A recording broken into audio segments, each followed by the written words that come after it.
How's it going, guys? You know, it's your boy here. You probably haven't seen me in a while. I probably look different too. But anyways, I wanted to talk to you guys about something cool I did a couple of weeks ago. Your boy actually went to EDC. As in, I actually made the effort to go outside and do something that's not related in this house. Like, that's a big deal. Because your boy hates going outside. I hate it, dude. Like, how hot it is outside, it like discourages you from ever going outside. And I'll be quite honest with you, I never really wanted to go to EDC. Like, whenever I think of EDC, you know that one episode from Samurai Jack when he went to a rave and he kind of had to deal with those mind-controlled teenagers? That's what I associated EDC with. A bunch of mindless teenagers under the influence of music. So yeah, that's why I was a little bit apprehensive, you know, into going to EDC. But some of my friends were posting how fun they made it look last year and all the cool sets I've seen. I think I made a decision to go to EDC this year. Unfortunately, that decision came way too late because the tickets were already sold out. Mission failed! And the only way you can get them was, you know, through secondhand market. But luckily, my friend told me that it's possible to get a ticket. On Sundays, people are selling their ticket. Mostly because when they're out there partied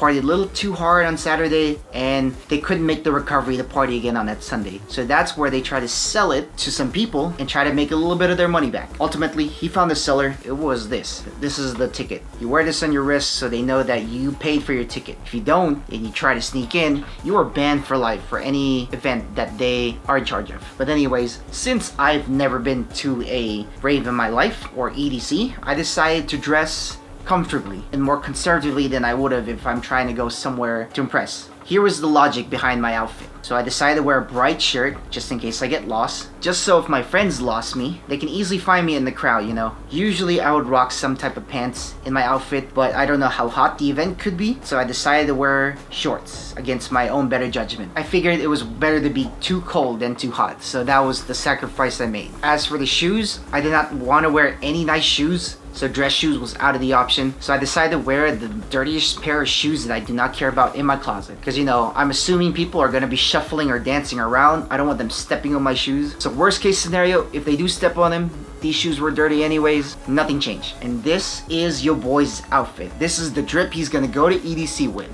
I also look like a band kid going to marching band for the first time. You would think this would be all, right? This was the perfect outfit to go in and be prepared for anything. I was wrong. Luckily, some of the people I'm going with know a thing or two about EDC, so they gave me a little tip. The main one is to bring a water pack. You know, like those backpacks you can put on your back to store water with a hose that you can go.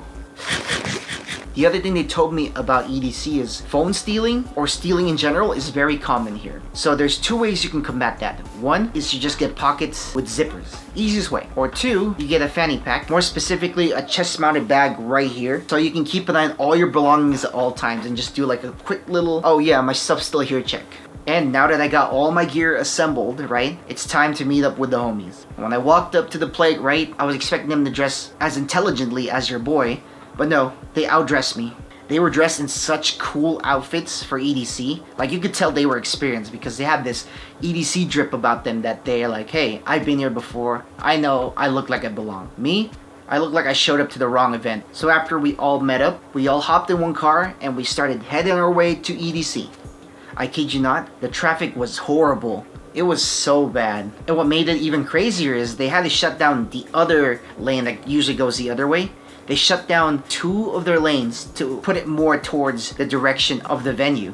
I've never seen that before. That's kind of crazy. So imagine 8 lanes going to and from. They shut down all 7 of them and only one goes this way and the other 7 goes that way. And what's funny about going to the venue, I thought some people would probably jam out before they go to the rave, you know, just to hype up their spirits, you know. But no, they were all just pretty dead. They were just driving and they were like just looking like they're having the worst time of their life. But I get it, you know, you're probably trying to save your energy as much as you can for all the favorite artists you want to see, or maybe you're gonna stay there the entire night. So I get that. And you should see the parking, man. The parking was horrible, but I tell you what, they were very organized with it, so I can't complain. So once we found parking, we went to the venue. And I could already hear the music. It's getting louder and louder the more I walked towards the venue there, towards EDC. And my excitement was building. Every single step I take closer to EDC. I got near the entrance. Once you round the corner, you could see the whole venue. My friend kept teasing me a little bit. He is like, no, not that one. So I walked to the next gate. Same thing. No, not that one. After the 7th attempt, he finally said, I think this is the door. So I round the corner and walk very slowly, and I see it. I see EDC for the first time. If you've never seen anything about Motor Speedway, so it basically looks like those NASCAR tracks where there's a bunch of seatings all around the track in the middle. So EDC was in that middle area of the track. The whole concert was there. There's, I think, up to 7 stages there, and they're all within that little middle part. So there's a concert here, there, yada yada, everywhere. Bright lights showing. All the stands have some people just pooped out, tired, or maybe just taking a break. I found out why they called it EDC. They called it the Electric Daisy Carnival. And I found out the carnival part, why it's there. There's actually rides you can, partake in there. There's a big old Ferris wheel. There's some roller coaster rides. They had those everywhere. They had lights everywhere. They also had this cool tower here that spews fire every so minute. It was kind of cool. When this thing spewed fire, you could feel all the heat coming off of that. 1 minute you're cold, you stand next to the thing, never mind, you're not cold anymore. Now you're like lukewarm. Some of my EDC peeps told me that there's an app you can download so you can see what concerts are going on at the same time. Wow, dude. That was genius. Whoever was organizing this event was just thinking way ahead of its time, man. I didn't know such a thing was possible. They also had the drone show that I never got to see because we kind of showed up late, but I would have loved to see that. Well, anyways, once we met up with that group, we went to our first artist that we wanted to see. We wanted to see Zhu. I don't know how to pronounce his name, but he was cool. I heard his first set, really cool. There was amazing visuals going on the stage, and this guy kind of sounded like The Weeknd, but he's not The Weeknd, and I couldn't believe it. This guy was wearing an all-black outfit and a trench coat. That dude had to be dying, because I know that day it was probably hovering around 100 degrees, and he must have been dying under there, dude, because I saw sweat dripping down his forehead, dude. He's a cool guy, so I'm sure that jacket's keeping him cool. And what I really liked about his set is that he incorporated some real instruments into his set. Like I saw a drum kit, I saw a guitar. I can always appreciate any musician that incorporates real musicians because it just adds to the overall experience. Instead of just pressing buttons like a normal DJ would. Not to say that's easy or anything, but just having acoustic instruments on hand is cool. We didn't stay long for Zhu's set. We kind of just left after 2 or 3 songs or something, and it was kind of hard to leave his set because the crowd was already packed in like sardines. So we decided to do a little Congo train. Is that the proper term for it? But we just had one hand on everyone's shoulder and we just went straight through. One thing they told me about EDC is the crowds there are very polite, so as long as you say please and thank you, you can easily make your way around. And if you're a guy that suffers from claustrophobia, I don't know if you'd like this next part, but I was standing neck and neck with people. If you have trouble with tight spaces or people just packed in, I don't know if you might like EDC because there's a lot of that going on. The only way you can really avoid it is if you're in the way back, but just going through that sea of people was an experience in and of itself. I saw thousands of faces in minutes just going through that little Congo train that we did. The reason why we left this set is because we wanted to see Zedd. And before we do that, we gotta take a little bathroom break, you feel me? So we kind of made a detour and we went to the bathroom, and then the plan was to go to Zedd.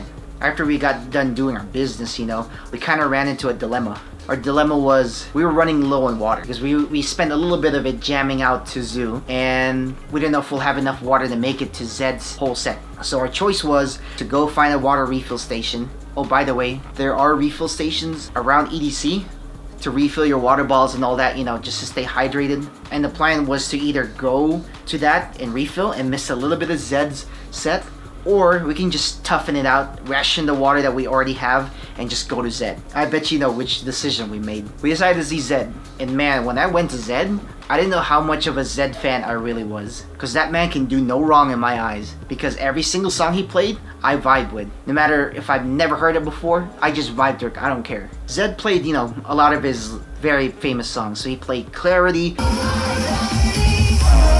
He played Stay the Night. Played the song Beautiful with Zhu and Dillion. He even played a Daft Punk song. I didn't expect him to play a Daft Punk song. He played the Squid Game theme remix where he switches up for another song. What he also played, I didn't expect. He played an AC/DC song, and that got me hyped because I was like, wait, none of y'all know what to do during Thunderstruck? You know that little build-up they do where you go, ah. That's what I was basically doing. I started this chant, and it felt cool. That was the only main character moment I had. I started doing that chant. My group started picking up on it, and then eventually a whole bunch of people around me started catching up, and I was like, yeah, boy. I started a trend. It was a nice feeling for sure. And one thing I also learned from jamming out with Zedd's whole set is that if you dance very, very erratically, just swinging your arms and legs around, people will make room for you to do that. Because at first, when we got to Zedd's set, I was neck and neck with a lot of people, and I really couldn't move other than a part of the head banging or maybe the little shoulder side to side. But once I started incorporating some foot movement in there or some hand movements, I noticed people slowly started backing away from me. So now next time I go to EDC, I know how to make room. All I gotta do is just start dancing erratically and people will just avoid me. People will start avoiding me like I'm that guy in high school that showered with Axe body spray. And I think what made EDC such a cool experience too is that after every set, right, whenever the drop comes, they would always do one or two things. One, some fancy lights that would blind you and maybe cause you to have some kind of epilepsy, or they would have some pyrotechnics, whether that be fireworks during the beat drop or even just flames shooting out of the stage, like cool stuff like that. It was very cool and it always kept you very engaged with the music that they were performing. And then finally, Zedd's performance ends and the fireworks begin. Alright, I'm not gonna play anymore. I feel like if I play anymore, I'm gonna get copyrighted. There were so many fireworks. I am convinced they spend more money on fireworks than Disneyland. In combination with the pyrotechnics and all the fireworks that were displayed after midnight, there were just so much fireworks going on all the time. I think that's where most of their budget went, just to straight fireworks. But anyways, after the fireworks show was done, we stayed a little bit for the next guy's performance. I forgot his name. It started with ill. It had the word ill in it. Either aluminum, Illuminati, illustration, one of those ill names. We stayed a little bit for his set and he wasn't bad. I forgot his name though, I felt bad. But he wasn't bad. And I think we were slowly making our way towards the exit. But we had to catch Dillion Francis on our way out. If you don't know who he is, he's the one that made that Fast and Furious 6 theme song when they went to Dubai. That's how I knew him as. I didn't stay much for his set because we were kind of at the tail end of it, and he was basically finished by the moment we stepped up. And when we left the venue, it was about, I would say, 3:30 in the morning. We didn't stay the whole night, but I felt like I had enough for one day. So we all head home, and that ends my EDC experience. Luckily, I didn't get my stuff stolen, you know. Having that fanny pack on me and just death gripping it everywhere I went kind of helped, and you know, even my dance moves were incorporated with the bag check. So if I'm like waving my hands in the air, my hands here at all times, so I'm like right here or right here, or the double hand, like I would do this too. And so this begs the question, would I do EDC again next year? Yes! Hell yeah! Hey, come on, baby! Come on! Yes! Come on! Even though I didn't go all 3 days, I feel like with proper training, I could probably attempt to do all 3 days, but not spend the entire day there from open to close. I don't know if I could do that. That takes a special person to do all that. You have to be pretty committed to just enjoying music, and I think I'm just a casual enthusiast, let's just say. But anyways, guys, that concludes the video. I don't got anything else to say other than hit the like button and then subscribe if you want to continue following me. If you want to see what other videos I'll be posting in a couple of weeks here. And I'll catch you guys in the next video, okay?